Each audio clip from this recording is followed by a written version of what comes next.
So it just means so much to have you all here. So I'm going to get started. I'm going to actually start off by telling y'all a quick, simple story.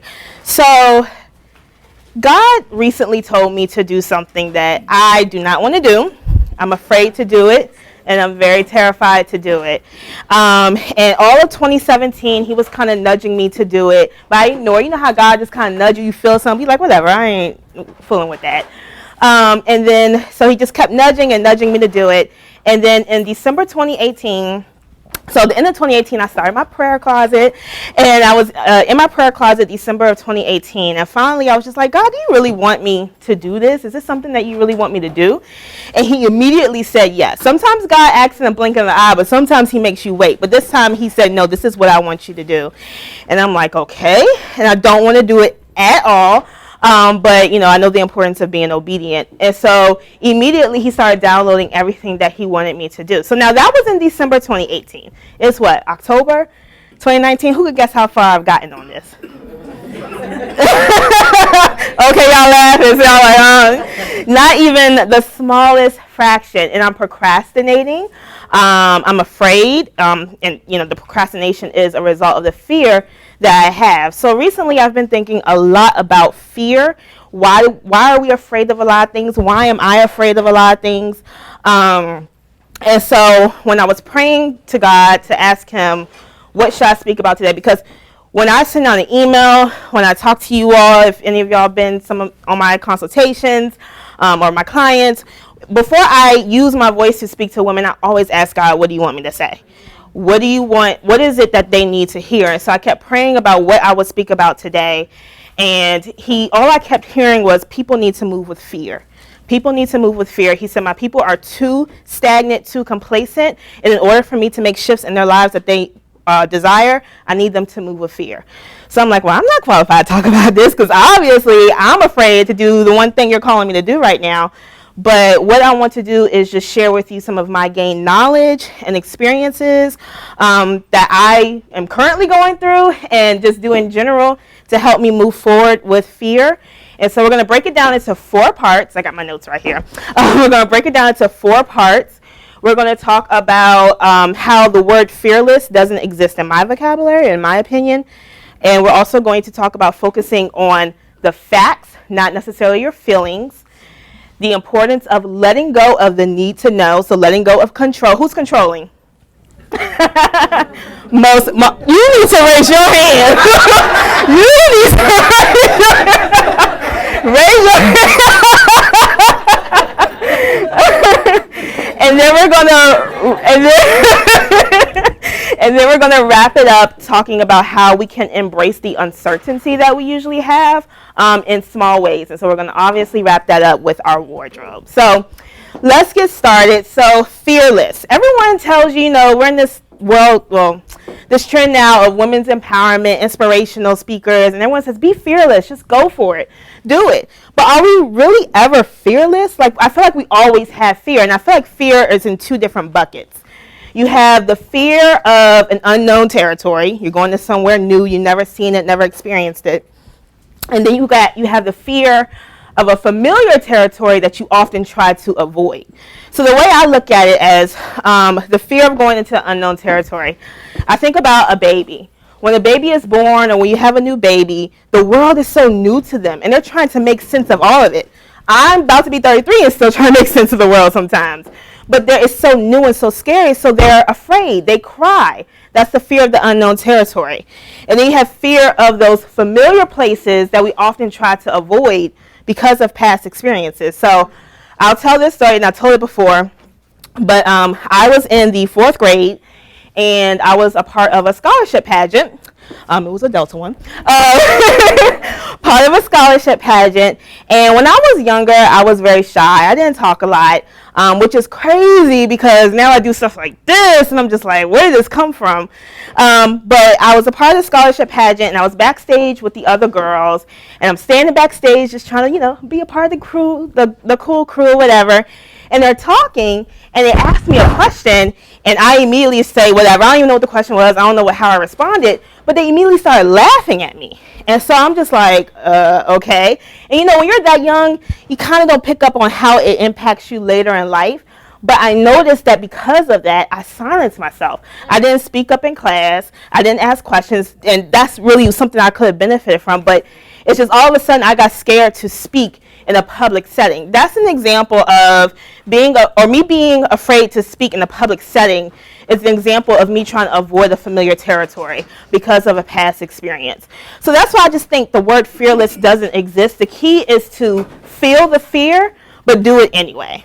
So feel the fear, but do it anyway. And you're probably thinking, okay, well, Shaquanna, how do you do that? Because I don't want to ever, I always talk, who participated in the Week Without Black Challenge? Yes, a few. I'm big on getting outside your comfort zone, like get out of it all day, every day. But I understand that moving with fear, feeling the fear and doing it is not always that easy, which is why I try to do the challenge and do little things like that. But how do you feel the fear and do it anyway? So you do that by focusing on the facts, not your feelings. We are very, very emotional people. As women, I feel like God made us that way. But we tend to allow those feelings to get in the way of actually moving. And you have to learn how to build courage by getting to the root cause of your fear. And one of the things that I like to do, this isn't something I came up with, it's just something I think I read about, and I've been doing it for a few years. And it's the why exercise, when you constantly ask yourself why you're afraid to do something. So I'm afraid to, XYZ. You ask yourself, well, why? Because of this. Well, why? Because of this. And eventually you'll get down into the root cause and the underlying issue as to why you're afraid to do something. And probably it has nothing to do with the actual first statement of why you're afraid. So I have an example, and I'm about to tell y'all all my business, my family in here. But no, it's nothing bad. But I go to therapy. I make it known. I don't care. I feel like therapy has really got me to the point of who I am and what I do right now anyway. And one of the recent topics that we have been exploring through therapy is my fear to address issues with people. And as a result, I'm allowing myself to sit with my feelings. Okay, so that's just an example.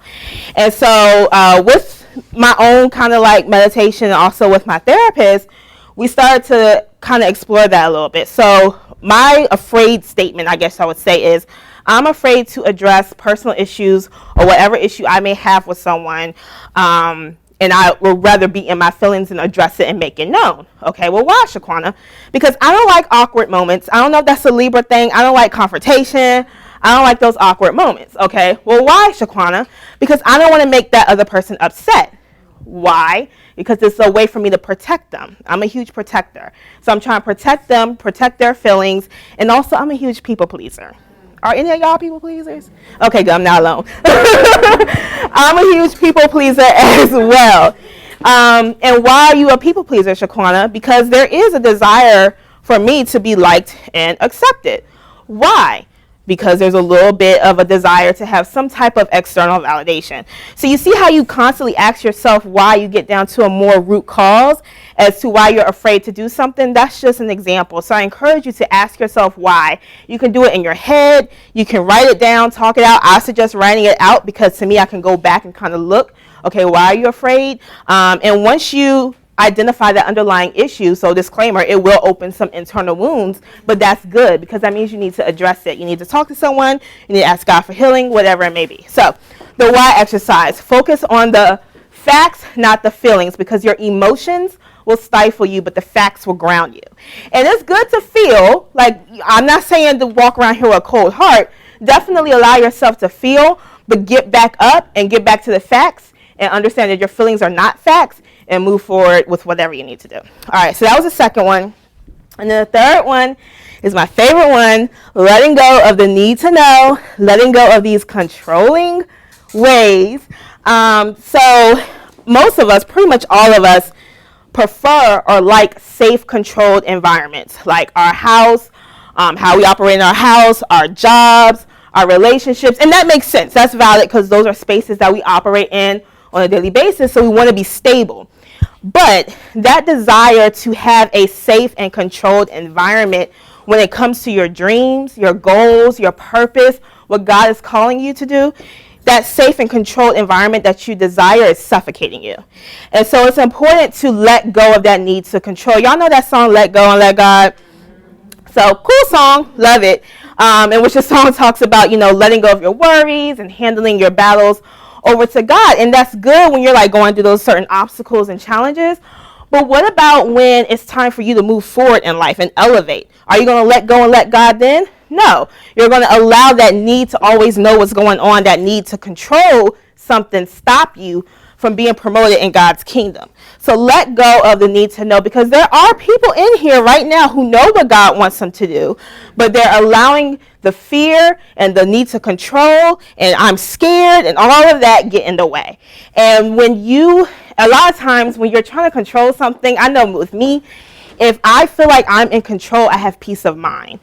But in reality, that peace is very, very temporary, because soon your need to control is going to allow you to be burnt out and stress yourself out. And trust me, I've been there. And so now I'm at the point where I just have to let it go, because I know what it feels like to be burnt out, and just letting go of that need to be in control. And another thing, too, and I just want to mention this really quick because I actually saw it on Instagram the other day, letting go of that need to control when you feel like you need to be controlled all the time and need to be in a safe and controlled environment, you are stumping your growth, like you're not growing. And a lot of people say, oh, get out of your comfort zone so you can grow, personal development, whatever it may be. But I saw something on Instagram that was just right on target. A lot of people are afraid to grow because they're afraid of what they will lose when they grow. And that's important for me, because a lot of people don't process. A lot of people don't move with fear and do things out of their comfort zone because they're afraid of what they're going to lose. They're afraid of the relationships they're going to lose, the friends they're going to lose, the finances, whatever it may be. We're afraid of what we're going to lose as a result of our growth. But that doesn't mean to not grow. That just means you need to do some time to process what you're about to lose. And so there were some journal prompts that were listed on the Instagram post or whatever. But some of the questions you would want to ask yourself is, what am I growing into? What am I about to get myself into with this growth? And what am I growing out of? What am I about to lose? And then just understand and process what's the risk behind that, what the benefit is. It just allows you to kind of think through, kind of do some assessing before you're just like, okay, I got to grow, but then you're still hanging on here because you're afraid to lose. And then that really doesn't help with your growth. So I just wanted to mention that. And then the fourth thing, and we're going to get into the wardrobe, embracing uncertainty in small ways. All of this, like fighting fear, stepping outside your comfort zone, it requires practice. It's not going to happen overnight, not at all. But we're walking around with the one thing that will help us practice fighting fear. What is that?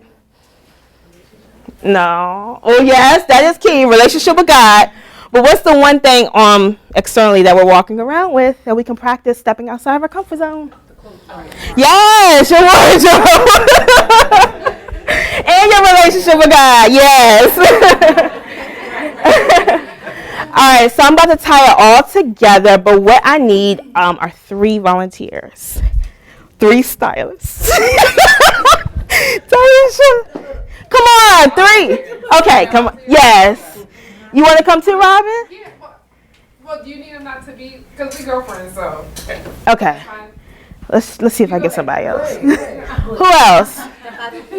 Yes, step out of fear, step out of your comfort zone. Who gonna do it? All right, so we got Robin. Come on, Dasha. Yay, Dasha. And then yay, Marie. All right, so we have Marie, Aunt Marie. Say hi, Aunt Marie. We have Dasha. She's an ODU monarch. And we have Robin. Say hi, Robin.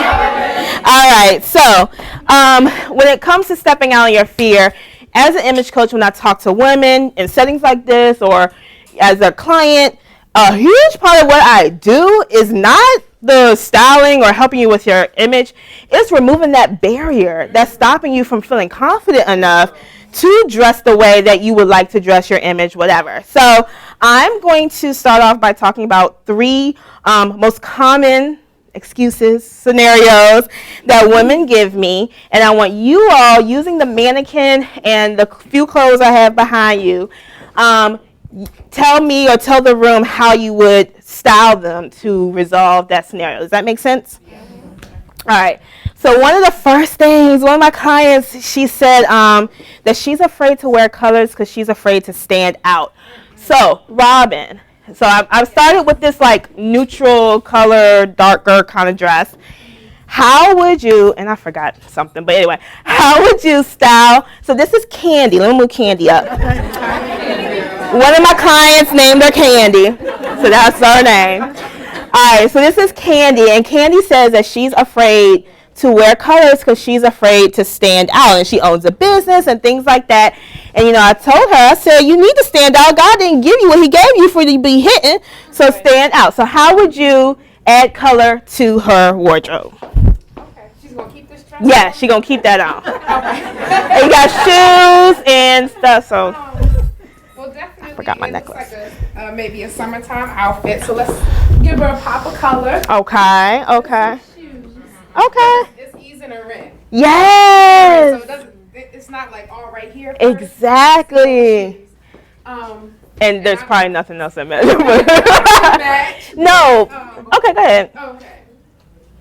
But I don't know if she'd be comfortable putting these two colors together, or she could add the purse with a pair of flats or something. Yes. Good job. Yay, Robin.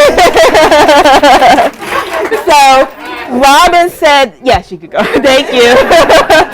So Robin did it perfectly. Ease into it. Anyone else in here afraid of color? Afraid of wearing color? Nobody? Oh, y'all like to wear color? Okay, well, good. Well, good. Well, if you know someone who's afraid of color, what you want to tell them is to just ease into it. And sometimes people just think they need to throw on color. Like I'm looking at Monique's blazer. They think they just need to throw on a blazer that's that color. You don't have to do that. Incorporate small little pieces. You can do it with accessories, shoes, jewelry, makeup. Throw on a nice red lippy. Something like that. It could be a headband. Just ease into it with the color. Also, another thing about colors, complementary colors, I like to tell people about that as well, because that comes into play when you're trying to like mix and match different colors. Sometimes like, well, I don't know what colors go good. Are y'all familiar with the color wheel? Okay, and you could Google a picture of a color wheel. But what you want to do is pair this one color that's on the color wheel with whatever is on the opposite side of it. So if there's a color wheel that has blue right here, on the opposite side might be a yellow or something. And that's how you know that those two are complementary colors, and you can pair them very well together.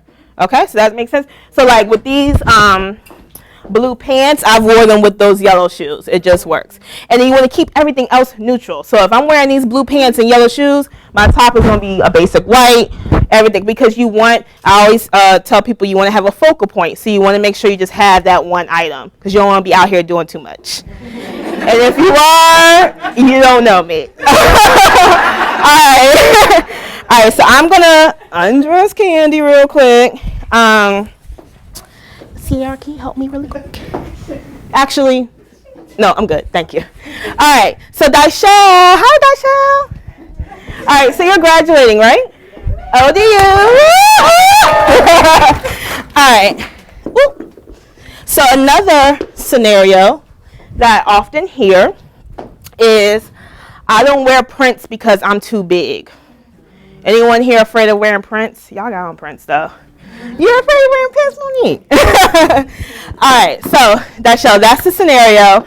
She said that she does not wear prints. She feels like prints will make her look big and full, and we all ain't trying to look extra than what we are. So what would you tell her? And let's just act like she got an outfit on. But let's. Well, if she's afraid to wear prints, I would personally do a belt. Okay. She wants to ease into it. Yeah. Maybe the pants possibly, but that might be a big jump for her though. Okay. Let's talk about these pants. All right. So this is a part of a set that I wore at LaShonda's event. And so confession, I just recently got into prints. I did not like prints for real. Like, I was just like, I don't want to do it. But I was speaking at a Bold event in February, and I bought this pantsuit. It had a blazer. It was just like this. And when I got it in the mail, I was like, I am not wearing this. But it worked out. So let's start with these pants. So let's act like she was like, I want to wear them, but it's too much. So let's just act like she got on the pants. what would you do if she has on these pants but she's afraid to wear prints? What would you help her out with? Okay. We put this on top. All right. And put like a maybe. I had some pins, but I'll just hold it. Maybe like a tank top. Okay. A tank Yeah. Let me. Okay. So let me Maybe like a black shirt. Mm-hmm. A black tank All right. So I need you to help me out real quick. Pin this with that. Just pin it to the mannequin. We'll just do it like this. And then, all right, we're going to act like this is on her right.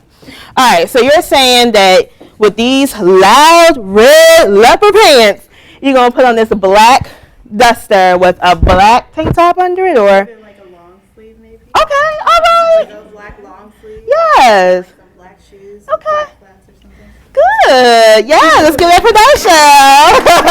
production. So, yes, definitely, again, ease into it with the prints. And having this blazer, or duster, I'm sorry, this duster that's more like free-flowing is one of those things where it's like, now you see me, now you don't, like, pow, I got something under me. You want to kind of create, again, these pants are your focal point. So it's that eye-catching, eye-grabbing thing. But this duster is helping her as well. Because one, if you're already a little self-conscious about, oh my God, I don't want to look big, this duster is already elongating her body frame, so she automatically looks slimmer anyway. And then it's kind of like, dare I say it, her comfort piece. But this is kind of like a comfort where it's like, I still feel good, but I'm still able to wear the prints, right? And I like how you say you'll style it with a long sleeve. That's cute. All right. Good, Dashiell. All right. You ready, Aunt Marie?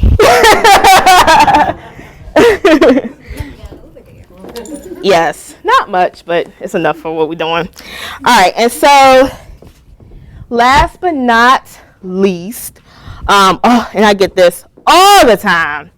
People are like, oh, well, I don't want to wear certain clothes because my tummy's too big. Everybody think their tummy big. My tummy big too. It's okay.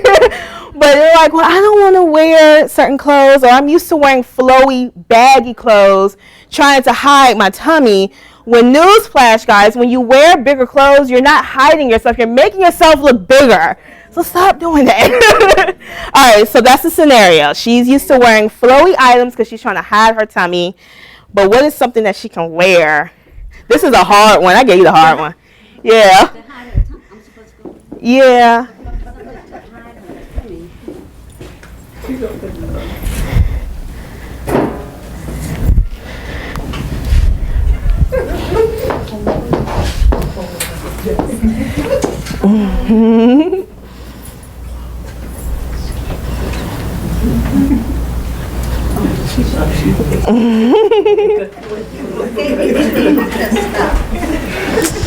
And I gave you a harder one. Initially, I would say not this, but now I'm thinking so because it's full in here. Uh-huh. Okay, so let's try her on. Let's put Candy in this and see what happens. No, this is good.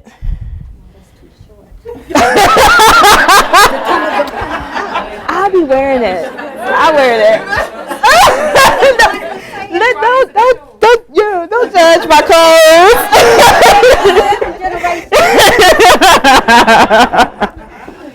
All right. Let's see. Okay. Yeah, because if you see, this would kind of take away. Okay. Full in there, so you got room for that tummy to expand. Uh-huh. And then you could tie it. Okay. Kind of disguise it a little bit, you know? Yeah, so you gotta. All right. So, okay. Is that what you're thinking? Yeah. Okay. Because your focus might be on that tie. Uh-huh. Good job. High five. Yeah. Yep. You can even make it bigger here. Okay. Yes. Can I add a little something? You can add whatever you want About to. me though. Okay, go ahead. When I got ready to leave to come here, my husband said, "What's that you have on? Are you going like a gypsy?" He thought I was going. And I like went back and changed it. I said, "Nope." Nope, you're expressing yourself. He teased me because he never seen. He said, "What's that you have on? You dressed like a gypsy." confidence, and I started to say, oh my God, maybe I shouldn't wear that. Then I said, nope. Yes, good job. All right, say thank you, Aunt Marie. I like those pants. I'm gonna need me some of those.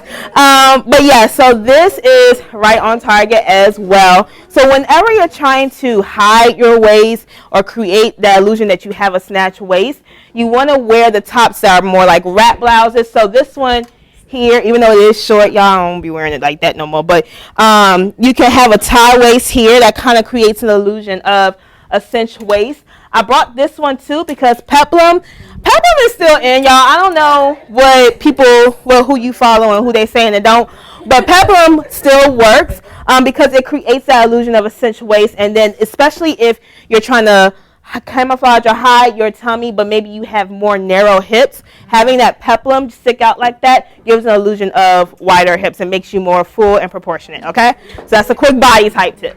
But yes, going back to this blouse, the fact that it ties it, that's automatically bringing something in for you and creating, again, an illusion of a cinched waist. And then, yeah, again, this kind of expands and kind of flowy. So it's still a flowy shirt for Candy that she says she wears, but having that tie waist definitely helps. Belts, of course, work as well. A couple other things. I'm glad you picked this one out. When it comes to prints, going back to the second one about prints make you look big, pay attention to the size of the print. So yes, if you wear something that has big, huge stripes, it does add a little volume to your overall frame. But stick to more like, if you want to do something simple with stripes, more smaller stripes, because that will help you. If you are shorter, more petite, these vertical stripes definitely help you look long as well, which is an illusion of, you know, a thinner frame. So just some couple of tips there. So any questions on the styling? Yes. I do have a question about peplums. I love peplums. But sometimes I have a hard time with what to wear on the bottoms. Okay. I love pencil skirts look great with it, but in terms of like pants, like what do you recommend? So stand up, let me see your body. Sorry, I didn't mean to put you on the spot like that. Yes, body. Oh, the hips. Yes. And the reason why I ask that is because when it comes to your body frame, as much as you think you're hiding, you want to make sure everything is proportionate and even, because when someone looks at you, that's what they see. Because you got the hips, girl, I would stick with a more skinnier pant. Like you said, pencil skirts, yes, but a skinnier pant, because the peplum, more than likely, especially like something like this, is your focal point of your outfit. So let it shine all by itself and stick to more neutrals or more simpler skinny pants, pencil skirts. It just depends on what season it may be, but something more of a thinner, skinnier frame to even out the big voluptuous. Yeah, especially because you got the hits, girl. Any other questions? Yes. I see it a lot on TV or magazines or whatever when they mix a lot of plaids and flowers and stripes. I haven't gotten there yet. A lot of people had. Some of it flows good. Yeah. But some of it I look at and I'm like, but it's a fashion. Yeah. Y'all must have been in my notes. Yeah. Stripes and plaids, and then you have a flower at the top with a stripe. But yeah, so mixing prints is definitely an art, and not everyone can get there. It takes time. But the key with mixing prints is you want to mix prints that are in the same color family. So you want to stick, so I know the one and probably only time I mixed prints, I wore this, the background of the top, it was a button-down floral top. Background was blue with different color flowers, you know, floral print. And then I wore a navy blue, same color blue, striped sweater over it. So because it's in the same color family, that's what you want to stick to. Nowadays, leopard is a neutral, so treat it as such. You can pair leopard print with just about anything. But the whole key about mixing prints, and definitely plan it out. Like, don't just say, oh, I'm going to wear this and that together and go about my day. Definitely make sure you look at the color family, the background colors of them as well, and see, and just make it work. But it takes a little trial and error. But making sure you stick to the same color family is a good jump start that you can start thinking about mixing them. Any other questions? Okay. Sure. Where do you I like going to the mall these days. Oh, okay. You ready for me to answer this question, Brian? Yeah. I do a lot. I shop. I don't discriminate when it comes to shopping, y'all. I shop any and everywhere. But I feel you on not going to the mall because the malls are just, a lot of stores are closing too, so the mall just isn't. But I shop online a lot. Boohoo's my go-to. ASOS, Misguided, Shein. I'm a bargain shopper. Every now and then I might splurge, but I will mainly splurge on shoes more than clothes. So those are some sites. Amazon, for sure. Where else? Oh, I do every now and then I'll find something from Pretty Little Thing. I've never bought anything from Fashion Nova yet. But I see people buy it, but I haven't bought anything yet. But you said they don't last long? I'm sure it's fast fashion, so. But those are some websites, Trina. I'm trying to think what else. But those are the ones that I go to.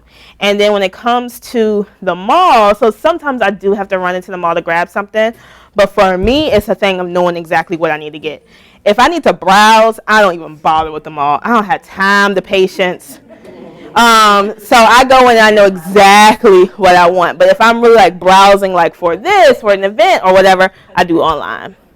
So those are just some options. Yes. Accessories. What is your favorite accessory? Do you have one? Yes. I do. I don't have one. I love a statement necklace. I love fashion costume jewelry. So I love statement necklaces, statement earrings. I love cuff bracelets. And I'm a huge fan of necklaces. Necklaces just pow for me. And I get them from, and y'all been to Walmart? Y'all know Walmart got some cute jewelry, right? Okay, just making sure y'all know. Yes, Walmart got some cute jewelry, and I had a necklace that lasted for years from Walmart for $5. Can't beat it. So I do a lot of my jewelry shopping in the mall, like in stores and stuff. 'Cause I need to like kind of see it, but yes. Gosh, y'all. Shoes and do not sleep on Amazon shoes. I've got a couple of comfortable pair of shoes from Amazon. Amazon has really good shoes. Where else I get shoes from? Yeah, Boohoo, Misguided, ASOS, they have good shoes. I'm trying to think about recently. I bought some recently from Boohoo and Amazon. Yes, Nordstrom Rack. How can I forget my Marshalls, my Targets, and y'all, I really shop everywhere. It's hard for me. Yes, but Target got really good shoes. Really good shoes. Yes. So what is your advice for someone who's like losing weight that doesn't really want to spend a lot of money on clothes? Or your advice with like consignment shopping? Oh. The best consignment. Yes. All right, so you're losing weight and you're in the process of losing weight, so you don't want to splurge on a full wardrobe, right? So I think the best thing to do is to get pieces that aren't size, what's the word I'm trying to look for? Yes, size specific. So like what you have on now are things like that where it can last in various sizes. So when I did lose a lot of weight, I did have a couple of items that I could still wear. Of course, it was a little bit more loose fitting, but I could still carry it through my losing weight season. And then when I gained it all back, I could still wear.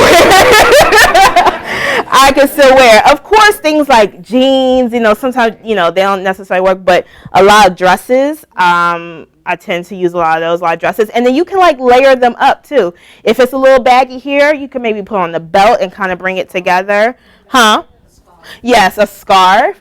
If it's a little bit bigger or something, maybe especially because it's getting colder, layer it up, things like that. So you have to play with it a little bit so you can get more wear out of it. And then when you get to your goal weight, Miss Snatch Ma'am, you can get your wardrobe. There was some. Oh Lord. Okay, yes, Taisha.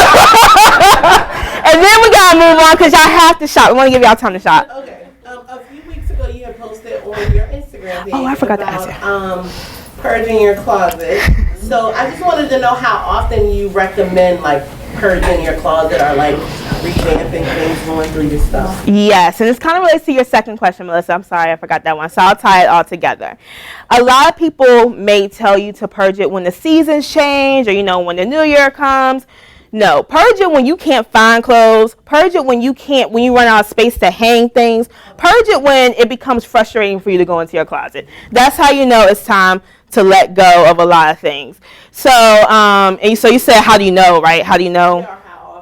Yeah, so it's based on you. Like if you're doing a whole bunch of shopping, but you're not getting rid of things, more than likely you're going to be purging your closet more frequently. But if you're constantly in there and assessing, I know with me, I have a closet sale every year, and that helps because it helps me get rid of a lot of things. This event is helping me as well. So find little ways to just get rid of clothes, but you want to do it a little bit more frequently if you tend to shop a lot and you tend to not give away. Now, when it comes to giving away, I'm a huge fan of Poshmark. If you don't know, I love Poshmark. I've made some really decent money off of it. Yes, it takes a little bit of time up front, but once you really get into it, you can make decent amount of money. If you have the time, the clothes that you want to take away or get rid of, take a quick picture of them or write a quick description, throw it on Poshmark, and you can make a sale.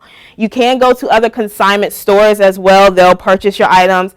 I'm going to put this out of the recording. I'm not a fan of Plato's Closet because they give you pennies, and it is not fair at all. So I'm going to go to Poshmark and sell it to someone who actually enjoys it and loves it, not just going to Plato's and, So when it comes to getting rid of clothes, I'm all about making a little extra money if you can. But then also I do things like donate as well because I just want a nice, deserving woman to have some of the clothes that I love. So, all right. Okay. Y'all have a lot of questions. I didn't know.